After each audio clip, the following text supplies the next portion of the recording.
పూలన్న ఎట్లుంటుంది ఎలక్షన్స్ వస్తున్నాయి. ఎలక్షన్స్ వస్తున్నాయన్న ఆ, బీఆర్ఎస్ వస్తుంది. ఉమ్. కాంగ్రెస్ అధికారంలో ఉంది వాళ్ళు కానీ.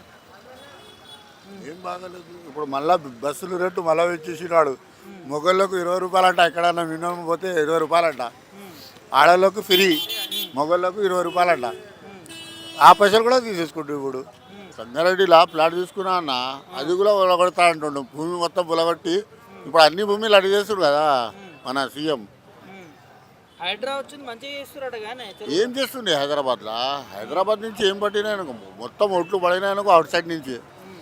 హైదరాబాద్లో మొత్తం కూలగొడుతుండు. ఇప్పుడు బీఆర్ఎస్ వస్తేనే ఏమైనా అవుతుంది. మాగంటి గోపీనాథ్ ఉన్నారు, ఆయన మంచిగా చేసిండు. ఇప్పుడు ఏమో సునీత గారు నిలబడినారు కదా, ఆయన ఏమన్నా మంచిగా చేస్తారని మాకు ఒక నమ్మకం. కాంగ్రెస్ వాళ్ళు మంచిగా చేయరా? ఏం చేస్తున్నారా? ఏం చేస్తలేరు. ప్రజాపాలన ఇందిరమ్మ రాజ్యం అని చెప్పారు వాళ్ళు చెప్తున్నారు. ఏం పెడుతున్నారు? 3 ఇడ్లీ పెడుతున్నారట, అది 6 గంటలకు తెరుస్తారు, 7 గంటలకు బంద్ చేసేస్తారట. క్యాంటీన్లా?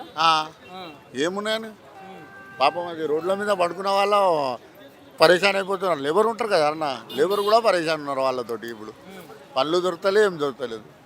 రియల్ ఎస్టేట్ మొత్తం పడిపోయింది. మళ్ళీ అది ఇప్పుడు మన ఇల్లులు ఇస్తారని చెప్పినాడు కేసీఆర్ అన్న. అప్పుడు ఆయన అధికారంలో వచ్చినాయి, కొల్లూరు ఆడ వీళ్ళకు దొరికినాయి. అది కూడా ఉన్న వాళ్ళకు దొరికింది. ఇప్పుడు జీతాలు వస్తలేవు, పింఛన్లు వస్తలేవు. షాదీ ముబారక్ పైసలు ఇస్తా అన్నాడు. మా అక్క కూతురితో పెట్టినాం. ఇప్పుడు ఎంత 2 సంవత్సరమే, ఇప్పుడు దాకా రాలేదు.